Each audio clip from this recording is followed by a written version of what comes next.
I received a question over the weekend about the second project in chapter one, I think it was, um, and I realized that you haven't seen any sorting techniques in the console mode. So I need to show you an example of that. Now, what I've done is I've created a array of strings called names, an array of integers called ages, and I'm hard coding 5 in there, and number goes from 0 to 4 then. So Anne, who's 17 years old, I don't know why I came up with Zoo. I couldn't think of a name started with Z. Zoolander. Is 30. David's 42. Patty's 81. Bill is 11. I want to sort these by something. I'm going to sort them by names, but you could sort them by ages if you wanted to.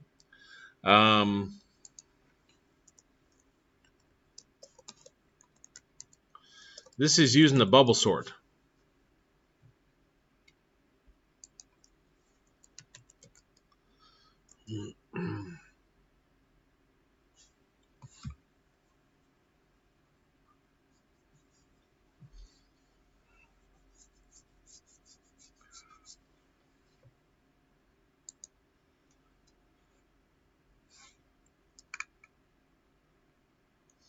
If I had some numbers here, let me put some in.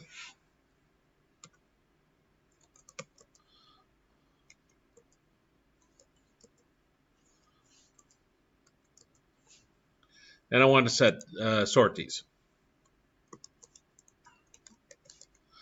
First off, we have a pointer. Now that's not an actual programming construct called a pointer. It's just a pointer pointing at this number. With a bubble sort, what we do is compare the next number to the number we're currently at, our pointer, and we see if it's in the right order. Basically, check see if, for example, your second number is greater than your first. If it is, it's in the right order. Well, my second number is smaller than my first, so that means I want to flip them.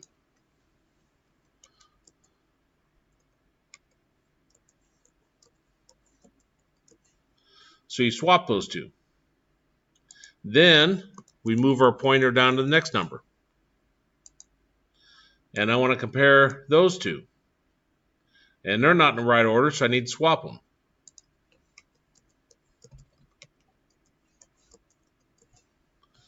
And I move my pointer down.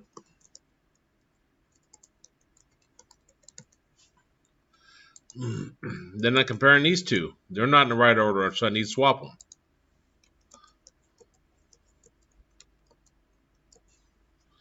And I move my pointer down.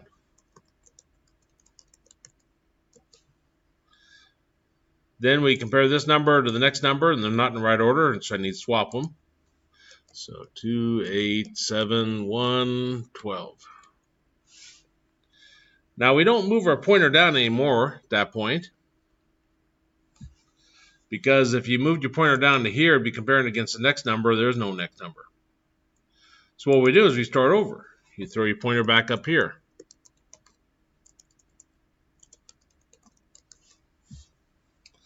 Now the concept of this is that the smaller numbers will float to the top, the larger numbers will sink to the bottom.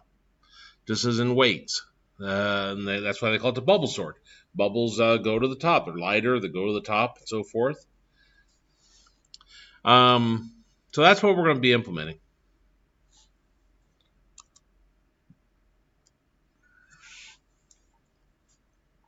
So I'm going to have for int x equals 0. I want to continue while x is less than 4. Because remember, we want to go from 0 to 3. We don't want to actually go to the fourth one. And x plus plus.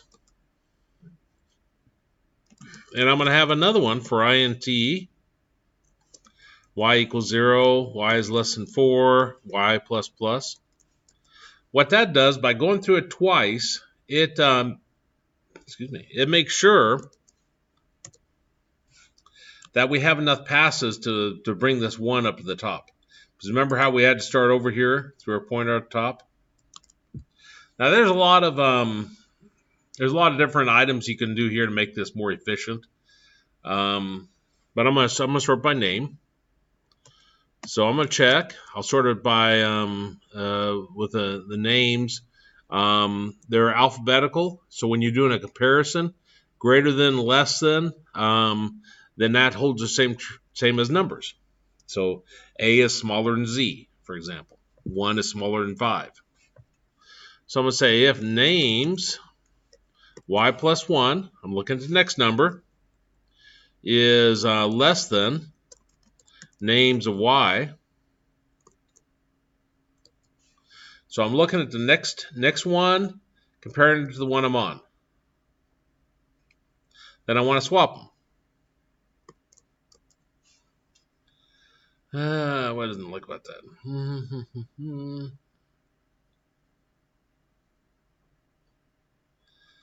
I cannot compare those.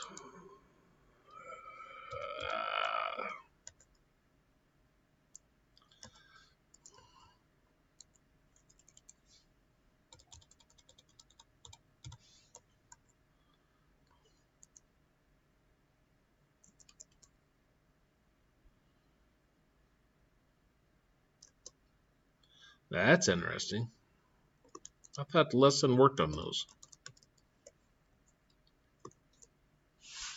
Obviously, I was wrong.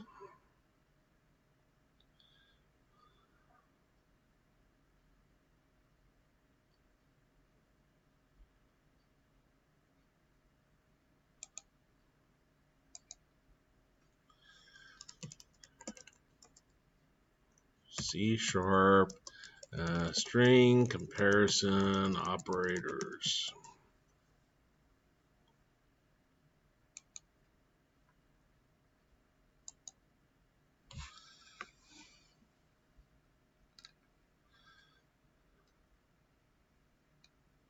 Equals, equality.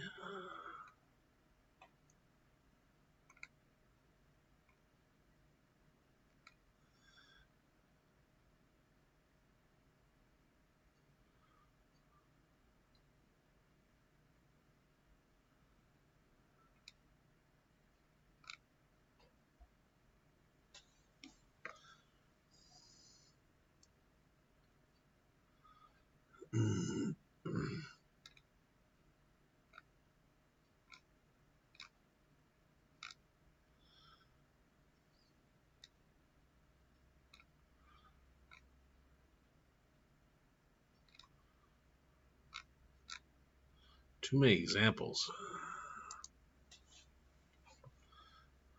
Less than.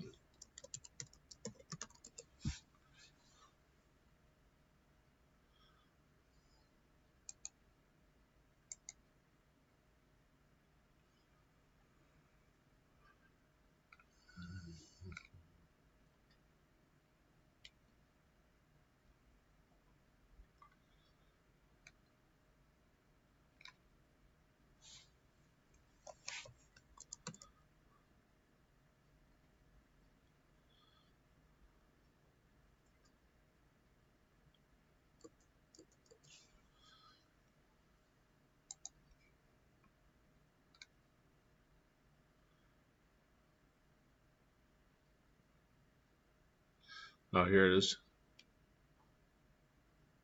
Compare.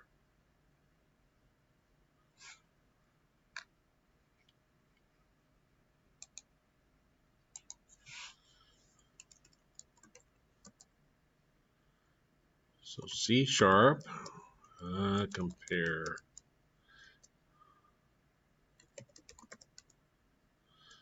Less than.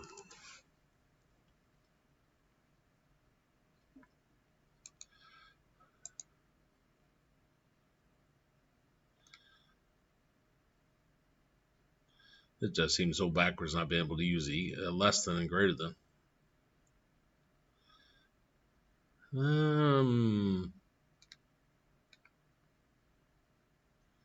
First string precedes the second string. Less than 0, return value. So string.compare. Okay.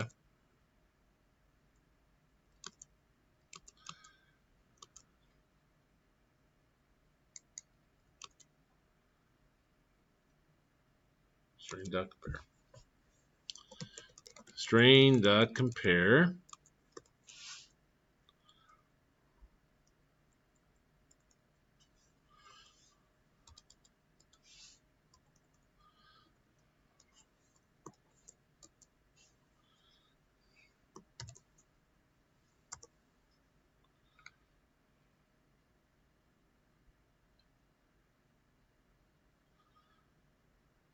Cannot convert to Boolean.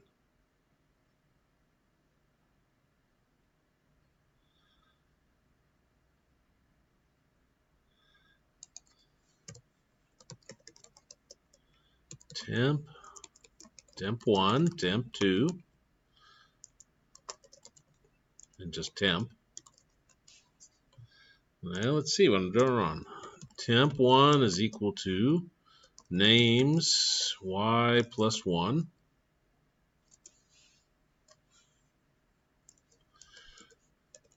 Temp2 is equal to names.y. Okay.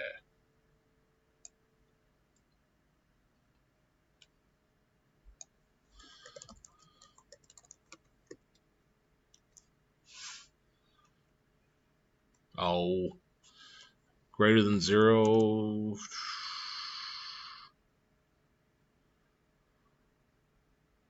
Less than 0. I'll get it right eventually.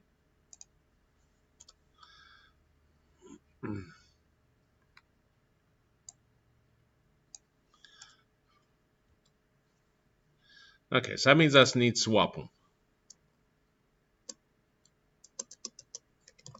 So I need to save one of them off. I'll choose names y plus 1. And then I'll say names y plus 1 is equal to the other one, names y. And then names y is equal to temp.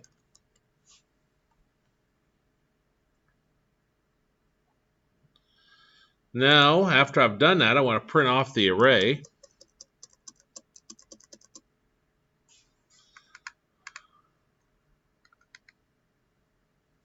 So I'll say for int x equals 0, x is less than 4, x plus plus. And I'll do a console.writeLine.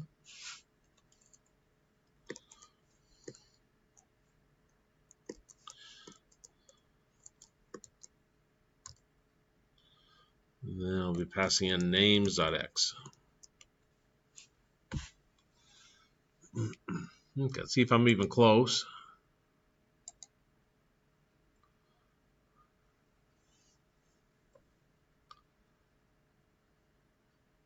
And Bill, David, Patty. So it rearranged them. But these are paired together, even though they're in separate arrays. So when I swap names, I want to swap ages too. So down here, I'm going to have int temp ages. That's what I'm going to use to swap them. And so then here, I'll say, down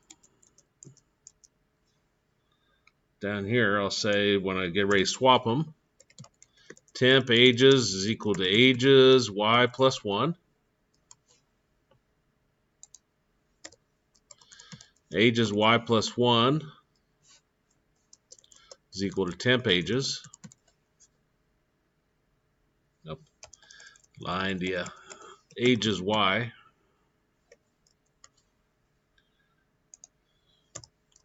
And ages y is going to equal to temp underscore ages.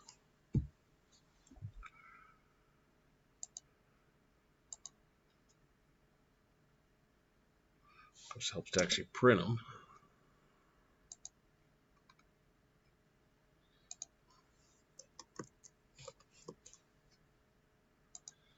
And then ages.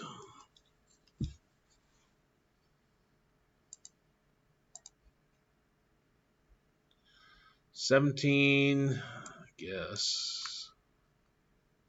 17. Bill was 11, yeah. David was 42, yeah. And Patty was 81. Now I sorted on names, But you could equally have sorted on ages. Your comparison's easier for the ages here.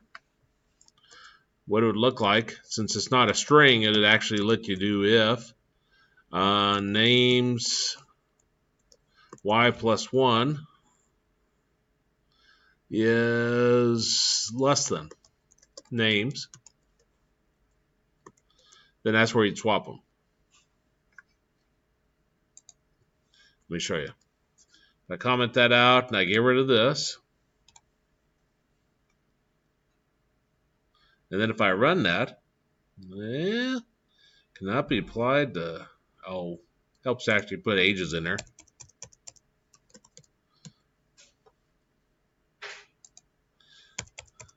There we go.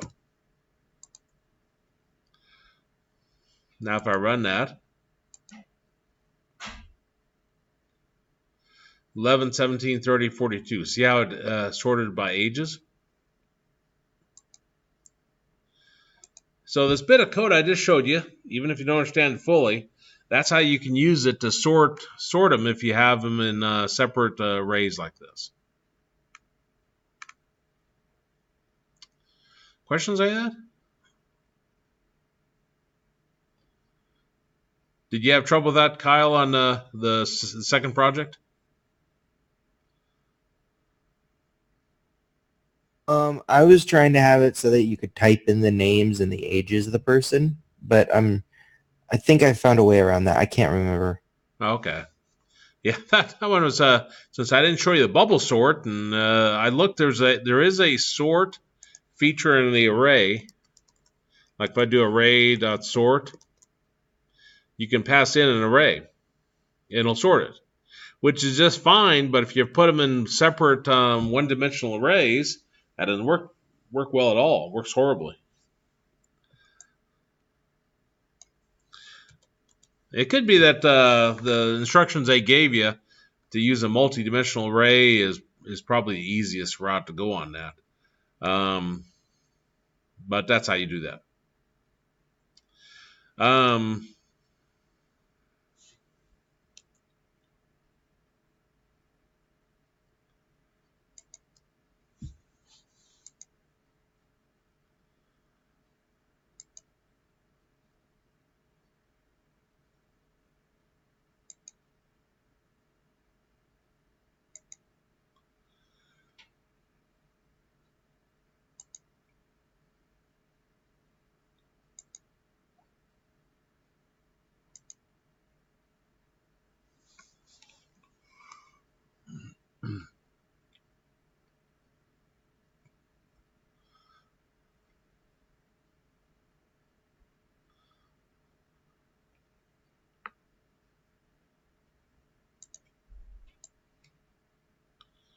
Here's our multi-dimensional arrays.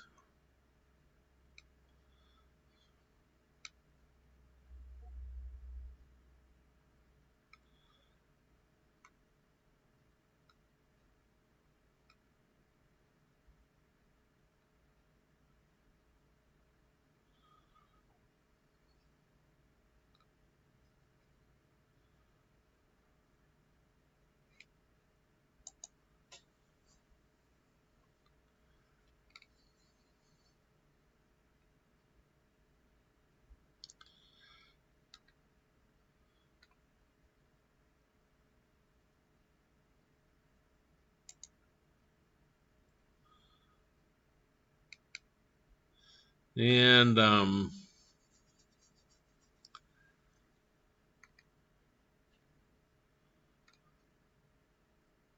I'd really have to do some thinking on this.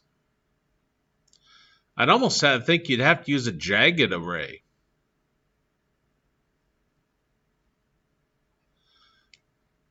Because for the multi-dimensional, I think they have to be the same data type.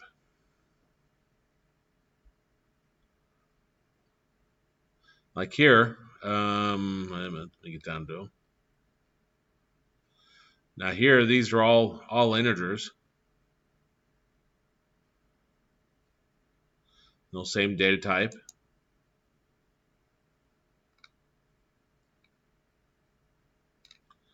Let's see how to just because I'm curious. See how to use a jagged array. Um, See if they do have to be the same data type there.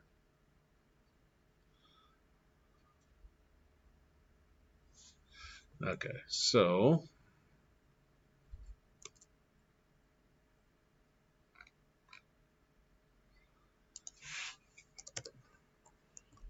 I mean the way I gave you right there will work on that, but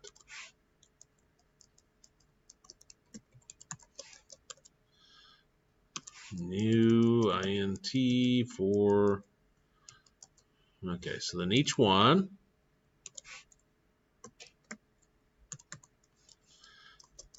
new string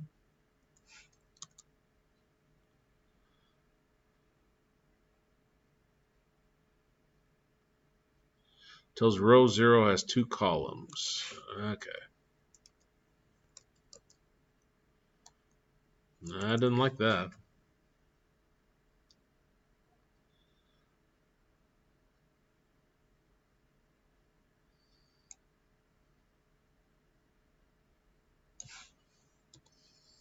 Hmm.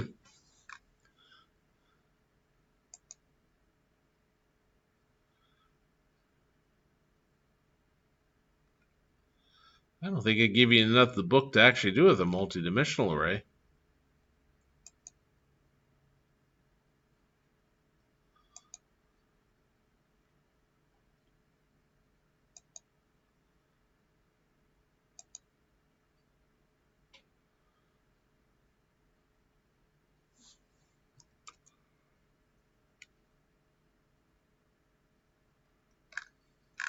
Once we get to class, which is object-oriented part, then we can work more with it.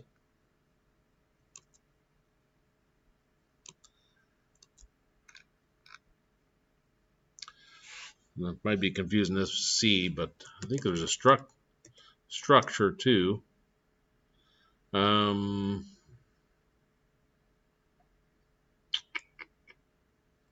T.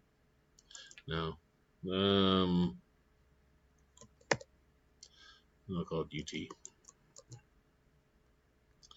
And string name and age. And I'm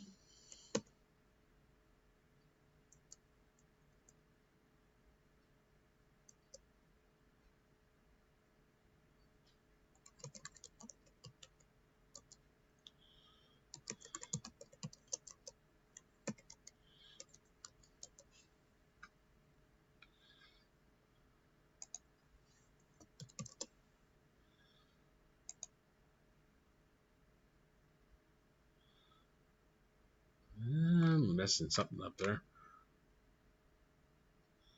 New string 5. Okay.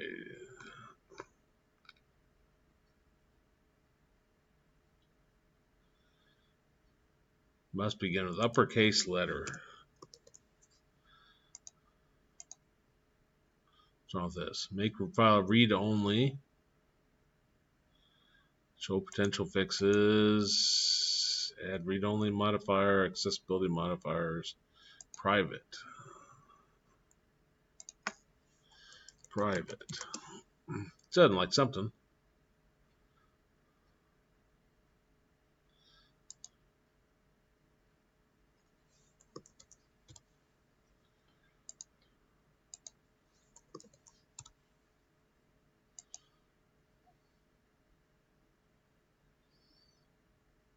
Oh well, we'll get to objects here shortly.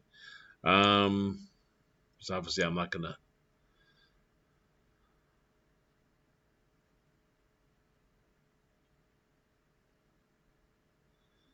Array size cannot be specified in a variable declaration. Try initializing with a new. So I got as a new.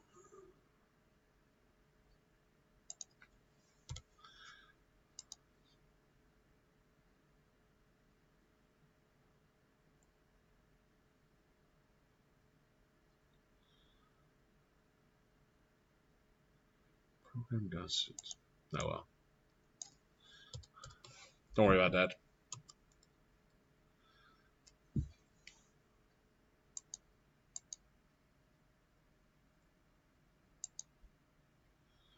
We're going to get into that in chapter 3, getting started with object-oriented programming.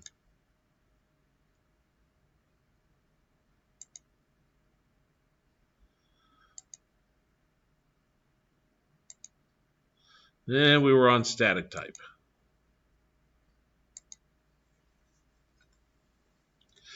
But for that project, just use the single dimension like I was showing.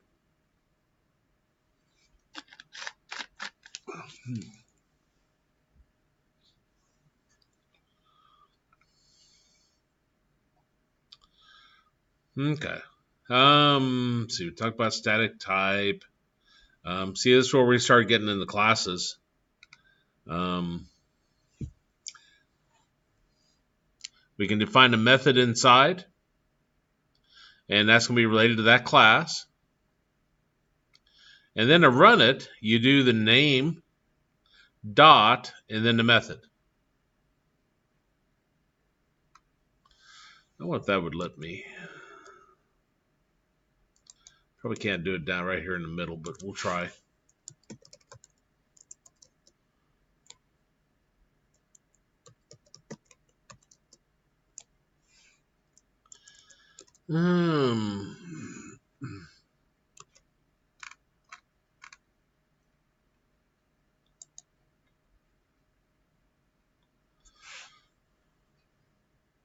Drop it up here.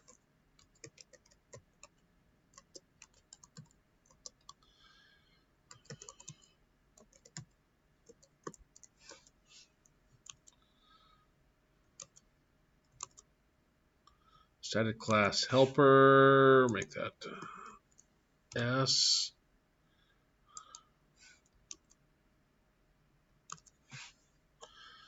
And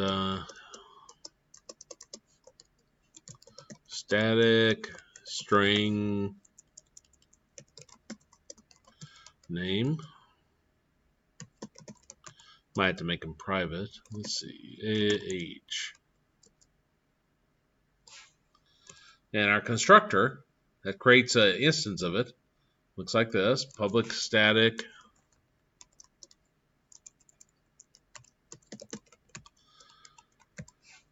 void.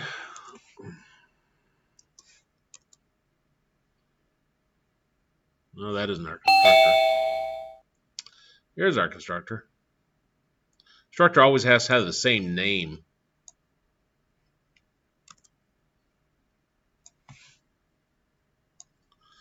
So static students.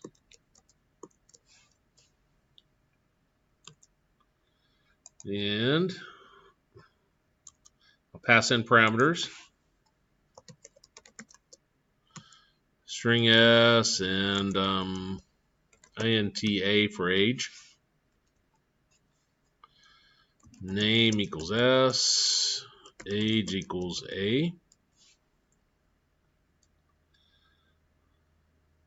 And static constructor must be parameterized.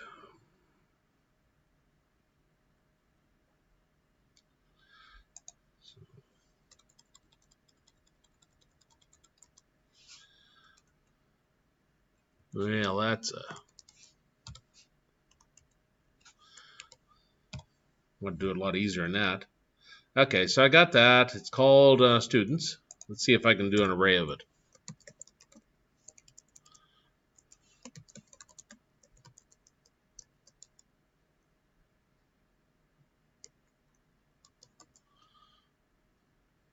Obviously, not going to get that correct.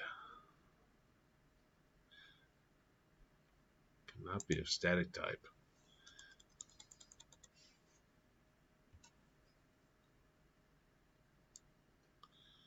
Declared but never used. Okay, so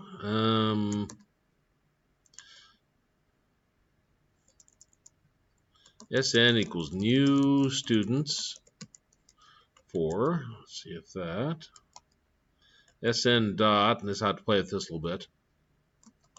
Name 0 equals to David.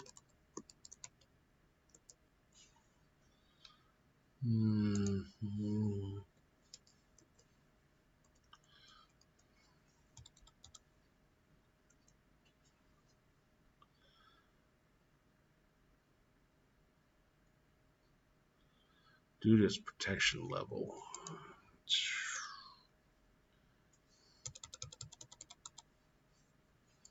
If I need void on that.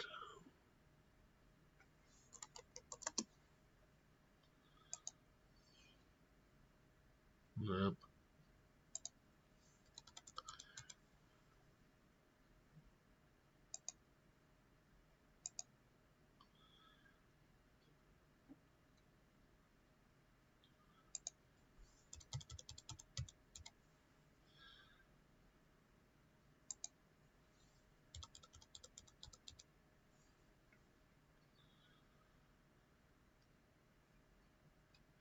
Well,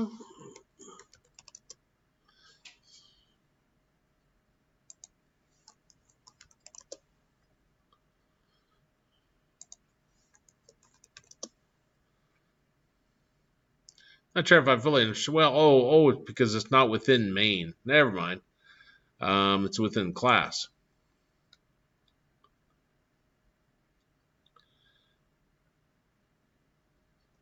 Okay, so let's change this now. And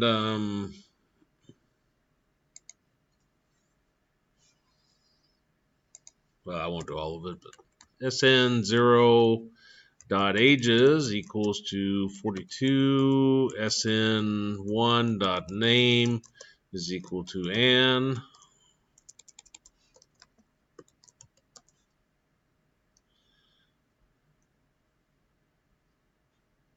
SN1 dot ages is equal to 17.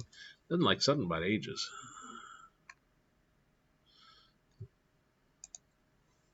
There we go.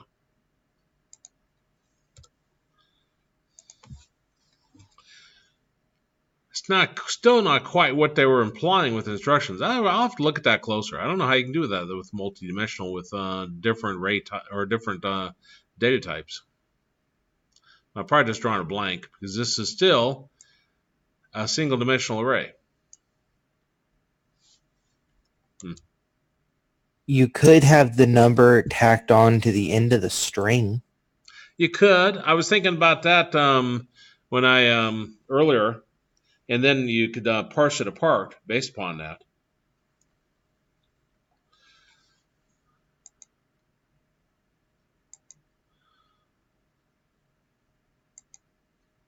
But I suppose that's why they call them challenge.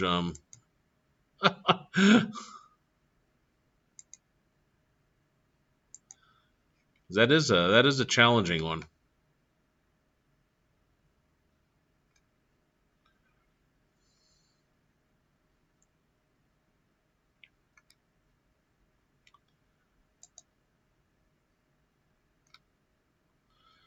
Because it does say use a multidimensional array to store a student's information.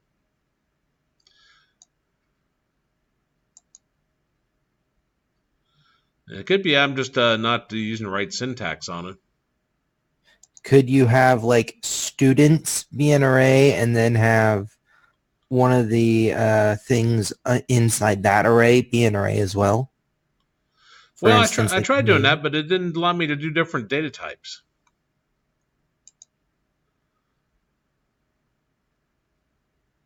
I don't know then. Yeah, it's let's see if it specifically says anything about multidimensional arrays.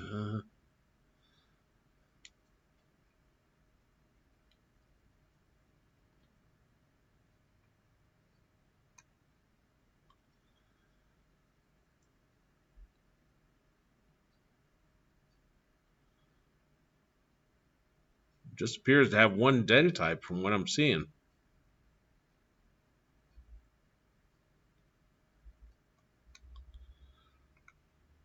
I don't know. I'll think about that.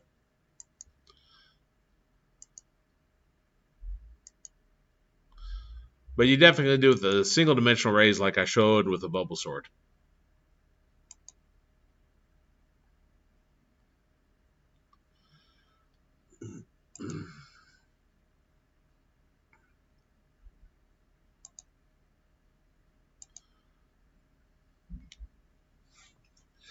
By the way, referencing something that's private and public.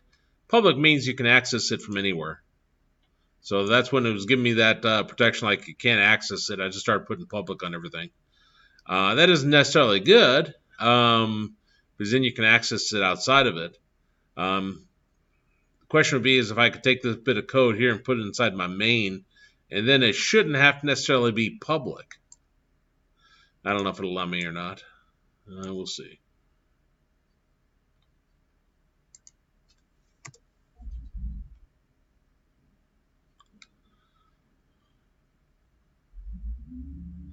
The name SN does not exist in the context. Make field read only. Instead of public.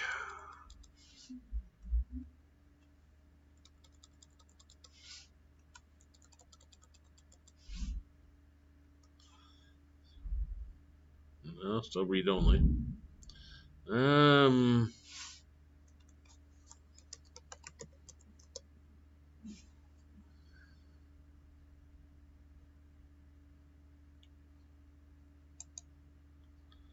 So I think if I add the read only modifier, I think it'd just break it.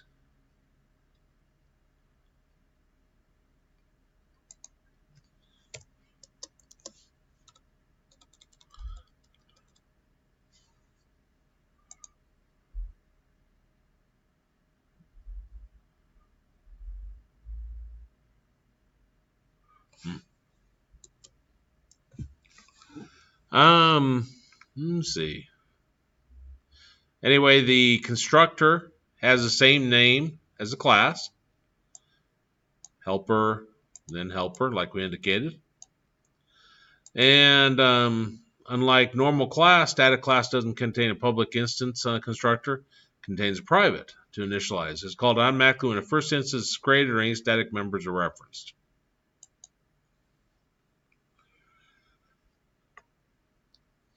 Extension methods are special static methods. They inject addition methods without changing, deriving, or recompiling the original type. They're always called as if they were instant method. Extension methods are always defined inside a static class. And the first parameter of extension must have into this operator.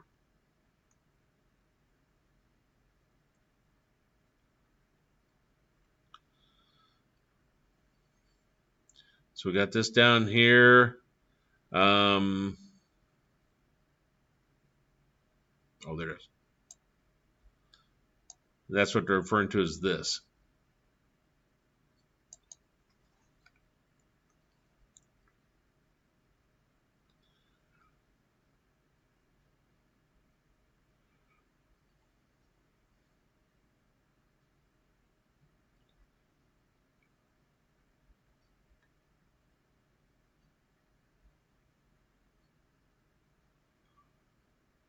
Now here we got an integer, and we just defined a new new code that goes along with the integer. Is less than. So you're checking to see if it's less than 30. So it comes up here, and since I've done this extension here, then I can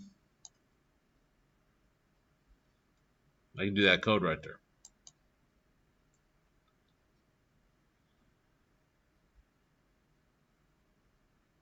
Now returns a value.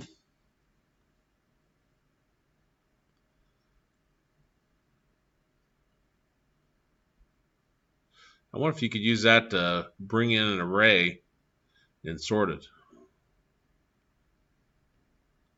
And have it then assigned to a new array element. Probably not, since it has to return as a value.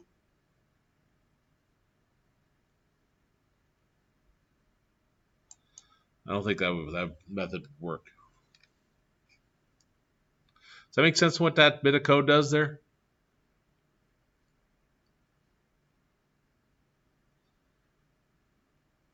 Yeah, it makes sense. Okay. So can't think of very many good examples here. It's less than 30. That's why even create that. They're just showing as possible. Maybe it's like if HP is less than this amount, decrease speed this amount. Could be. Maybe it's just for documentation purposes, so it looks at. You can look at it and read what it's doing. Make sure people are 18 or above for R18 stuff. That could be. Because again, like you say, you could do a simple if statement down here without even doing that.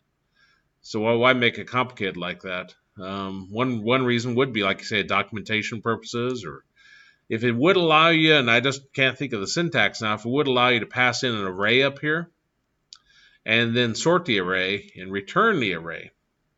Problem is, typically when you're passing an array, it's not passing in all the values. So passing in a pointer.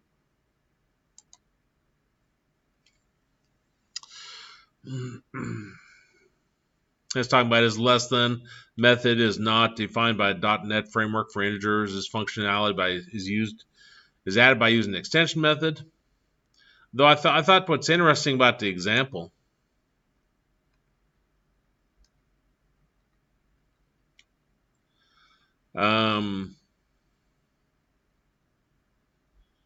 is the fact that it isn't, when you're passing in this right here,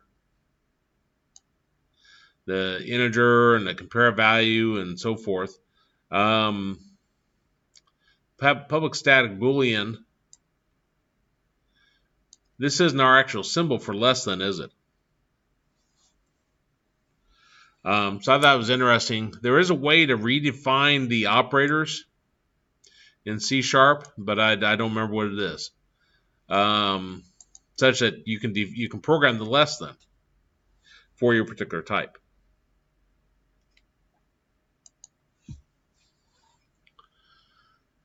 Let's see. Conversion of one type to another is called type conversion. Type conversion has three forms: implicit, explicit, user-defined. Implicit type conversion, if one type converts into another type automatically, it's called implicit type. It's done by the compiler. A common example is conversion of derived classes to base class. Explicit type conversion, if one type needs special syntax to convert to another type, it's called explicit type conversion. This is done by the user. Now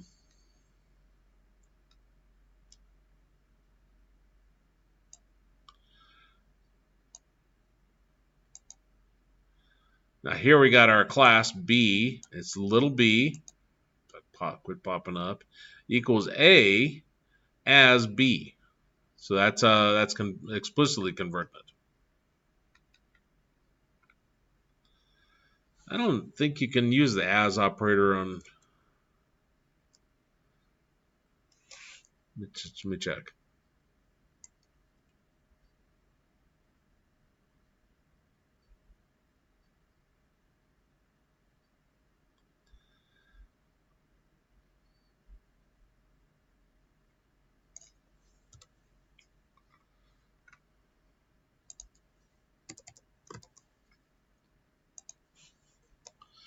If I had a double D and integer 3,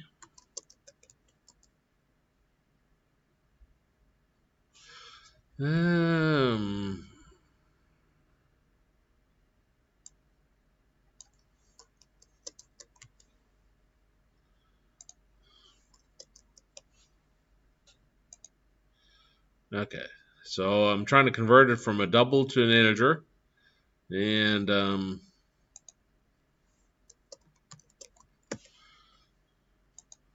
do that as int. Nope.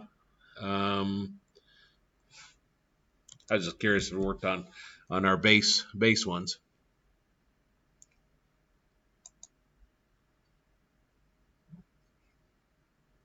Got a is operator.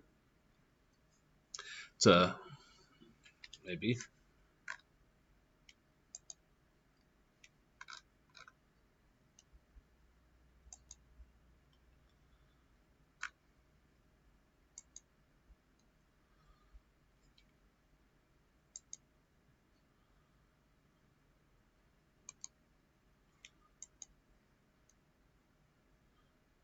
I didn't like that page for some reason.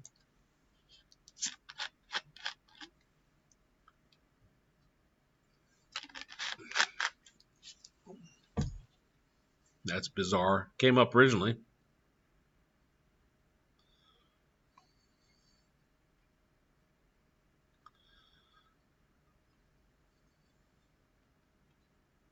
So here we've declared a class called byte. And it's composed of 8 bits. So we're hard coding that to 8. Here's your public static implicit operator int.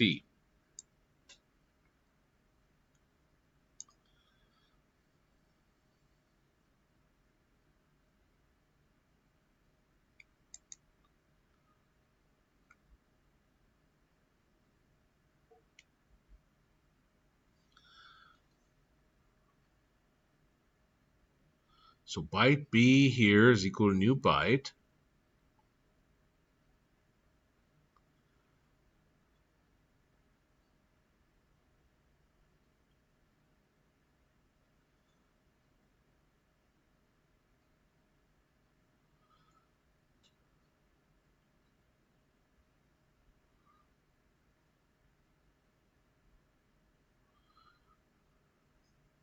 And I guess since the only thing we have in there is this bits,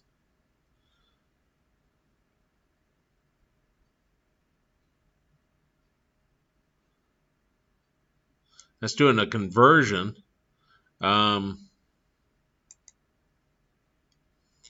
That's curious. What if I have something else in there?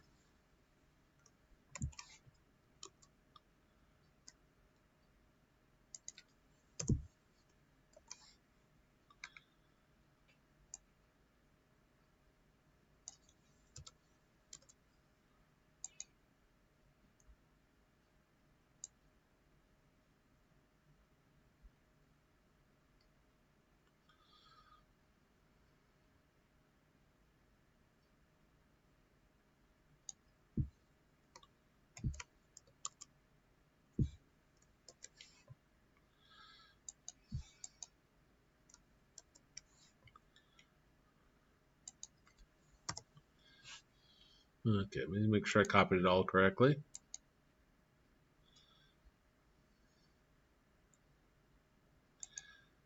And doesn't like something semicolon expected. Where's that at?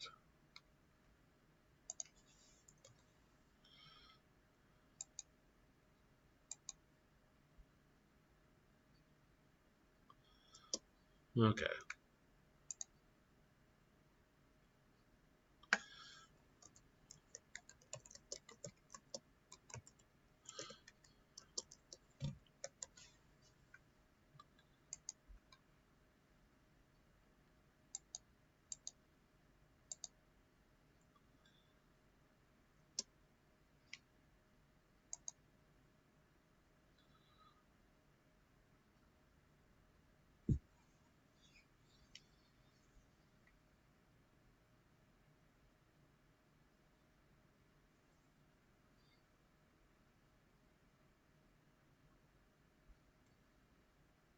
Hmm.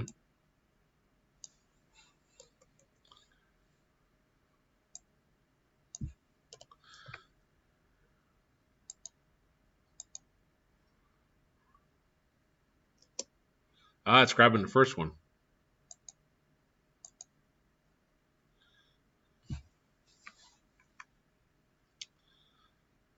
Because we have our class defined up here, but now I've defined 2 fields, bits and bit x. I don't think it has anything to do with the name.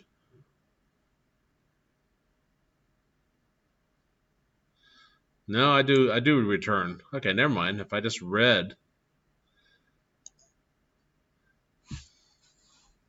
So when it refers to B, it's referring to this code up here. And specifically, this is the part that's returning the B underscore bits, that value there. But this right here is converting it,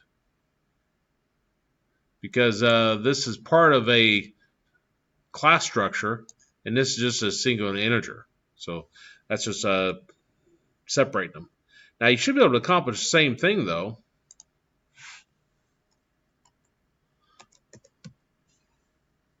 With this.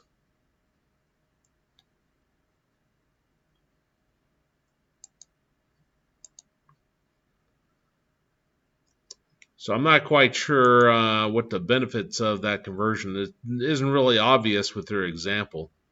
I mean, it's converting it, but you can just do a straight conversion like this. So. Sometimes they show examples just so you can do it, but not really why be beneficial. Here, a byte B would get an implicit conversion into INT by returning the total number of bits in a byte. Okay, explicit user-defined conversion. User can define an explicit conversion definition. A type helps convert to another type. Casting is required to convert a type in another. Data can be lost in an explicit conversion. For example, for explicit conversion, a special static method defined with an explicit and operator keyword inside type definition. This is where you got your explicit in here. Then your operator.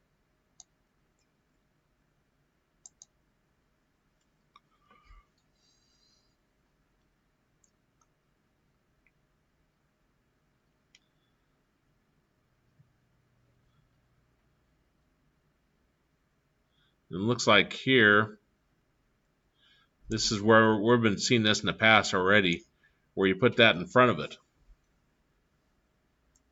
And this triggers this bit of code right here.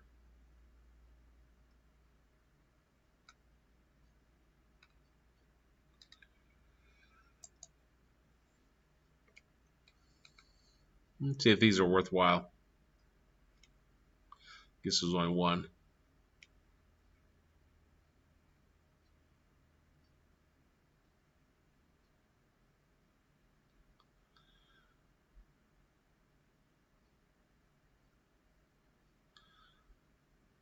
Application has two classes.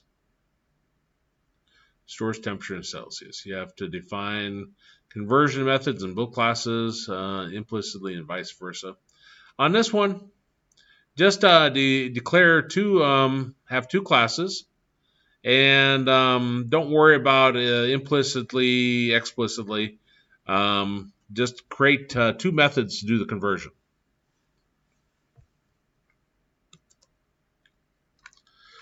For example, it has to be within the namespace here. Fahrenheit.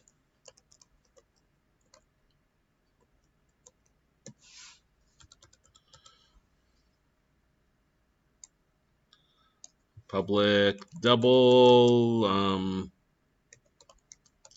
temp, I guess.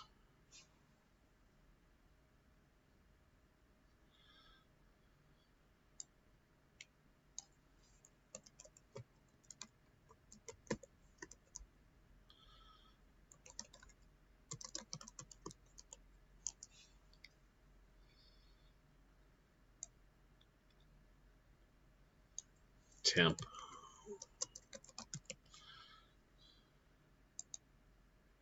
And then public convert to Celsius.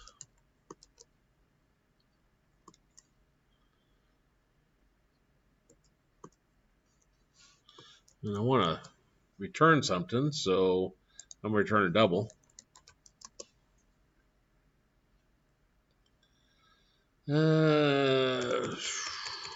Try to again, public double.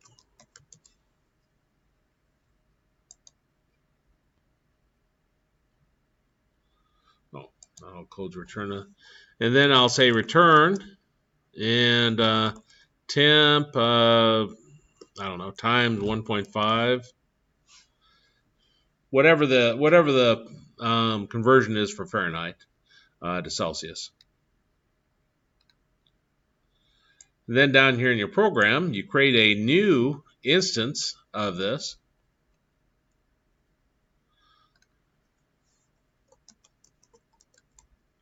Fahrenheit F is equal to new Fahrenheit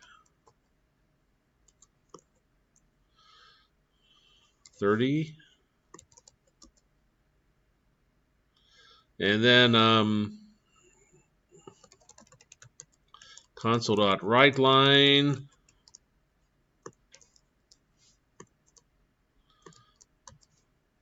F dot convert to Celsius.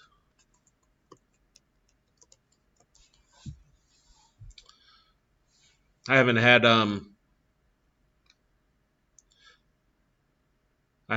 physics in quite a while, so but that should return 45, which isn't right, but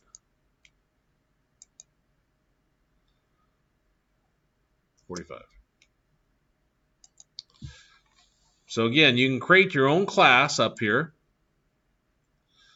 And go ahead and just make everything double. Don't worry about the implicit, explicit. Just follow the convention I have here. I named it temp for temperature. And then this is my constructor, where this name here matches this name. I pass in a parameter, so when I create an instance of it, then I'm assigning it name. That's a bad. How about num? I'm assigning it a value.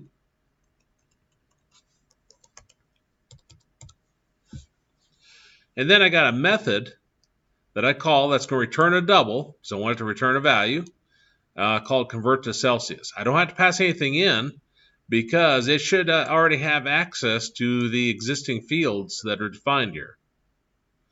And then you put whatever code, go Google it, and you'll see the conversion from Fahrenheit to Celsius, Celsius to Fahrenheit.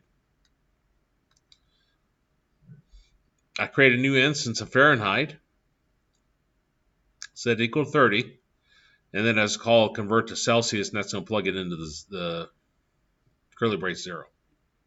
So again, correct that, add another one for class Celsius, and then it would be convert to Fahrenheit. And that's what I want you to do on that particular project. Does that make sense what I'm looking for there?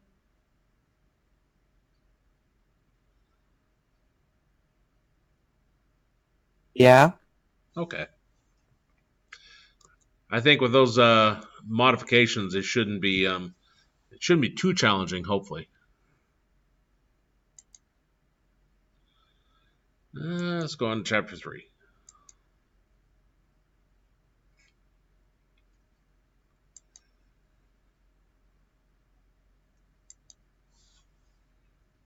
Excuse me.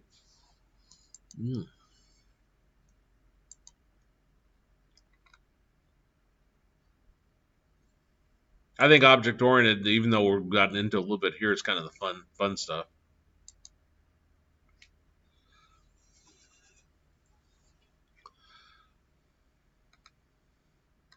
It's where the true power of, I think, C# stands out. You know, sure, it's got the nice graphical interface we kind of went away from. We'll eventually go back. And it's got the same constructs as C and Java and so forth. But it's the ease of object-oriented programming that I think is its power. This chapter we'll be walking through OOP, object-oriented programming. See the OOP, that's what that stands for. OOP. Introduction to object-oriented programming, object-oriented, and a PI. I'm not sure what that's referring to. We'll see. Encapsulation, inheritance, and polymorphism. Now, our object-oriented programming, it's a software design technique used to organize data methods in a single object Helps objects talk to each other by defining relationships among them. Remember, the first object-oriented programming language I ever looked at was one called Smalltalk. And everything was an object. Not just what you defined, but everything you worked with was an object. And everything was a method. And it hurt my brain when I first tried to work with Smalltalk. That's one programming language I never could figure out. I think it's still around. And it might have been just been the implementation I looked at that had that.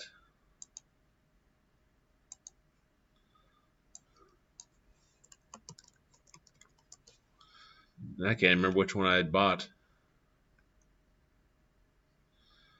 Early 70s, I guess. Programming language designed specifically to support the concepts of object-oriented programming.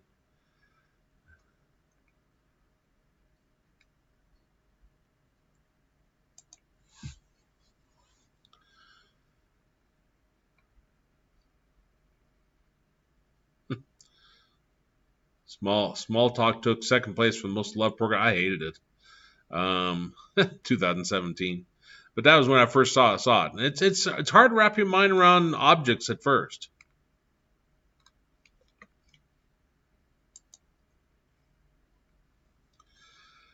They have a little survey here. Jeff Goodell, would you explain in simple terms exactly what is object-oriented?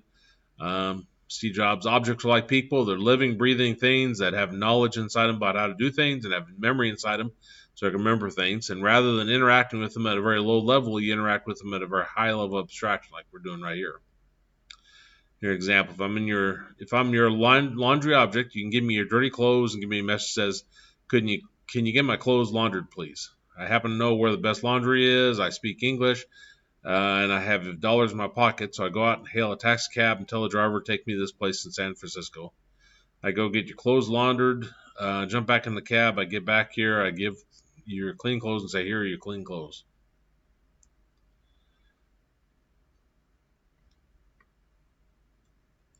That's almost a little bit something. I speak English.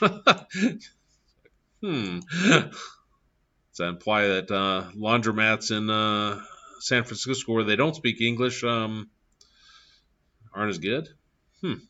Interesting. It's not very politically correct. It may that be that there's a language barrier if they don't speak English. Oh, yeah, here it is. Maybe you speak French and you can't even hail a taxi. Okay, now I understand. He explained where that was headed.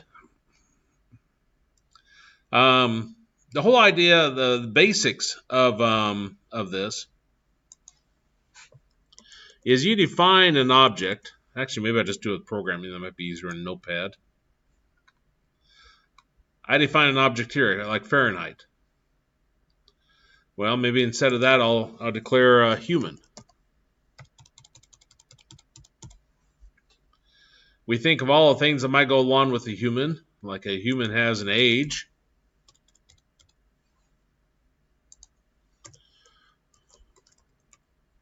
A human has a name.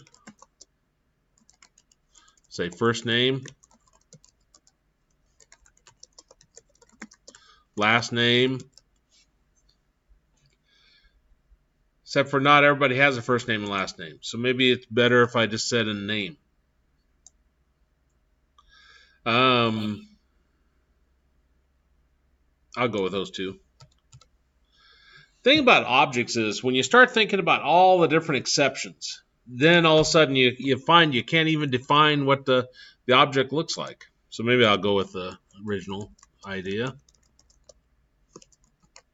You have a constructor. This creates an instance of a human.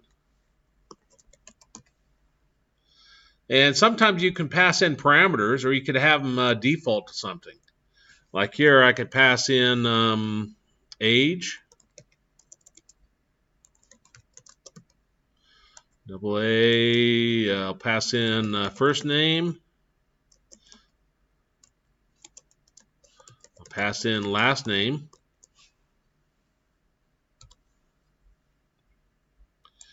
Then within here, I'll reference these fields here, and I'll say age is equal to F name is equal to FN, last name is equal to LN.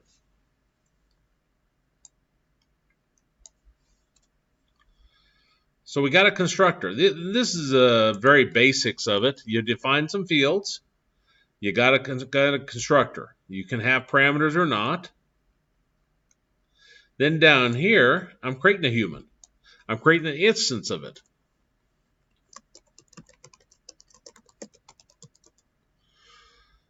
So I'll say human, say D is equal to new human, and I'll pass in parameters.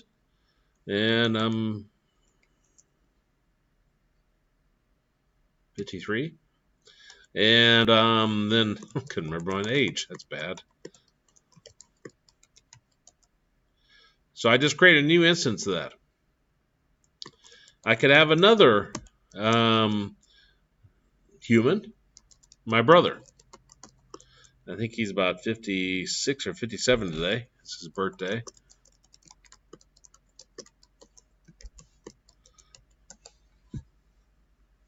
So each one of these you create is a new instance of it. I almost think like in our some kind of program that uses objects and some kind of artificial intelligence. Now I may have mentioned this example. I use it quite often when I talk about objects. But you walk into Walmart, and each person who walks in is a new instance of a human. And in theory, you'd like to have this computer program watch everybody. Because if you had 200 people in Walmart at any given time, you know, those little cameras in the ceiling, to adequately watch each person, you'd need 200 people. So there's probably not 200 people up there in the camera room. They probably target people coming in thinking, boy, that person looks shifty, and they'll watch them. But in theory, you'd like this computer program to do it. Well, if you have your program, every time somebody comes in, you create a new instance of it, you give them a random name, and maybe keep track of their location. So where they're at in the store, you would need to have maybe coordinates.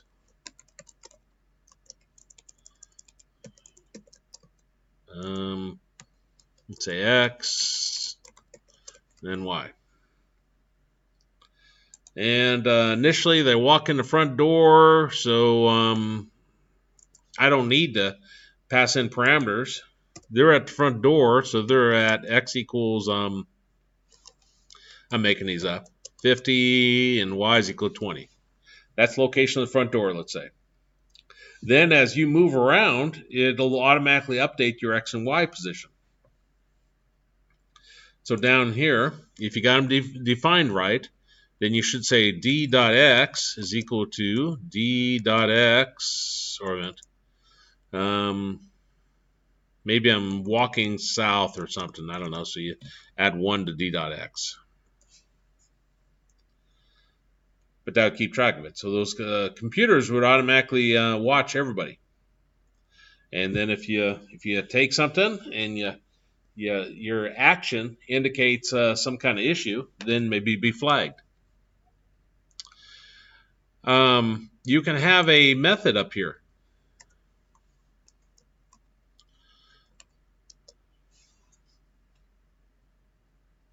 Somehow I turned on my email. I figure out how to shut it off at some point. Probably need to go delete that account. But we can have a method where maybe I don't return something. I just speak. Because a human can speak. And I'm going to pass in a string. And I'll call it S. And so then I'd say console.writeLine. And then I'd I guess just do an S. Like that. You might say, boy, that's a lot just to do a console write line. Yeah, but then down here, I can say d.speak. Hello, everybody. The beauty of objects is I can create a method. Let me run this and show it.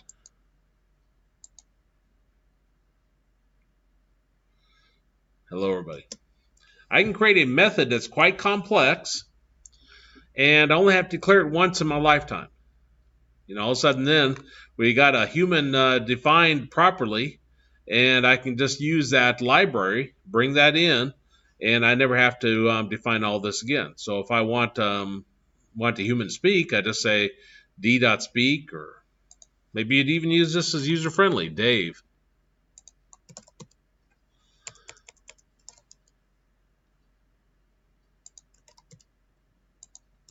So Dave speaks. It says hello, everybody. This is a concept of what you see in Unity. Most things in there are object-based, object-oriented. So when you're object-based, you got a bunch of these classes. You got a bunch of these classes defined and so forth. And I'll figure out how to shut that off because that's going to be annoying to keep popping up. I need to hold a workshop on Windows, and I was playing earlier trying to go through and see what comes with Windows, so I know what to actually cover. Okay.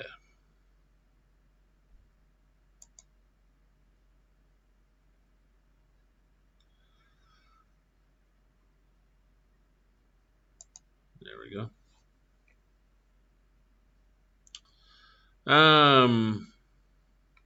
Here's what I'm talking about. The Pi has 3 fundamental pillars: polymorphism, inheritance, and encapsulation. Well, what's that mean? Well, we got a human, but I'm also a programmer, and I'd have to look at the exact syntax on this to get it probably correct.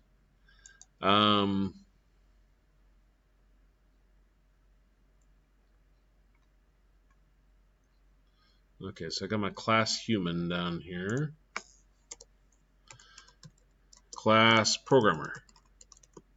And then you have to do something similar to colon human.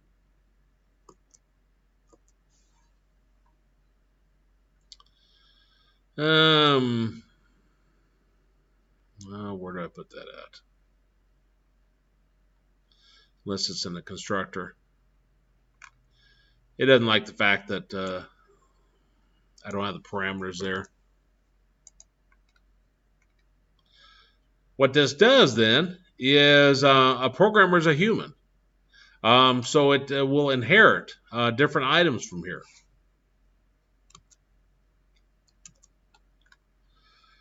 And of course, I broke that by doing that.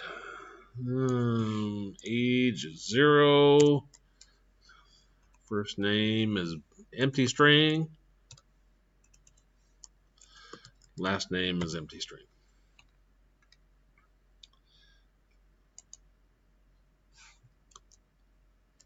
So that's what I was talking about with some of these encapsulation. Part of that is hiding. Says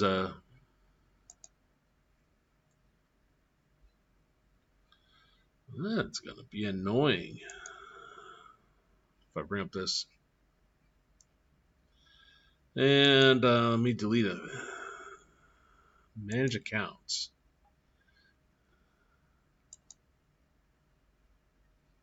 Delete count from this device. That sounds good.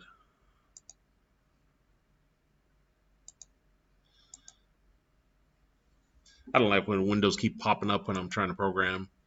It's like throws me and I have to reorient myself. Okay. Let's see. Talking about encapsulation. It's one of the 3 fundamental pillars in an object-oriented program, which says when data and methods are defined a single entity is called encapsulation. So it's encapsulated into one object. It also refers to an object-oriented design principle called data hiding, which restricts the accessibility of data. What does that mean? Well, Up here, instead of saying your name is public, I can say it's private. Which means down here,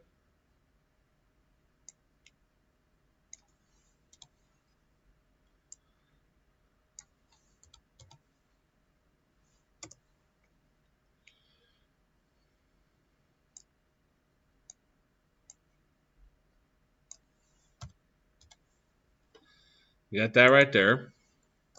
If I do Dave.lastname, I can set that equal. But if I do Dave.firstname, there's no first name. It's hidden. Sometimes you hide actual fields. Sometimes you hide other pieces of code, which we'll look at. Now you're wondering, well, how do you set first name if you hide it? If you make it private so they can't see it. Popular is to use gets and sets. So you do a public, and then you try to think of the syntax. Get fname, and this returns fname, because get just returns it. Of course, I'm returning a string, so I need to declare it correctly.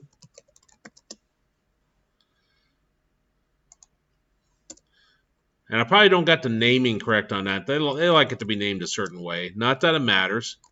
Public void and then set first name. And I need to pass in a parameter. And then I'll say first name, because I can access it within the object, is equal to s. So down here, if I want to, again, I have a get and a set. Get just returns whatever your value is. Set just sets it equal to whatever your parameter is you're passing in.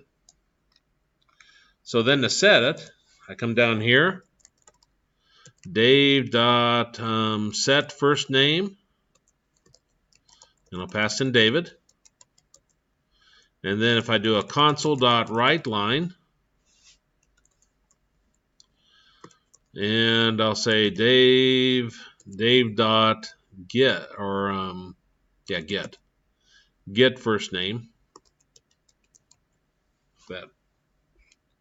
So now if I run that,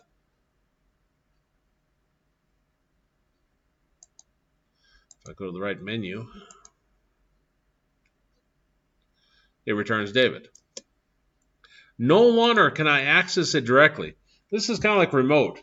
They've really programmed how they want us to interface with this object here. We got buttons. We could take it apart and get some kind of wire, some kind of devices to trigger the event to occur in the circuit board, I'm assuming. But they don't want us to do that. They've programmed this such that we can only interface those functions via the buttons. So that's part of design when you're working with objects, is trying to design it so that you can protect certain items, hide data, and so forth. And we only got about less than a minute left, so I guess that's probably a good place to stop. Is there any questions on any of that?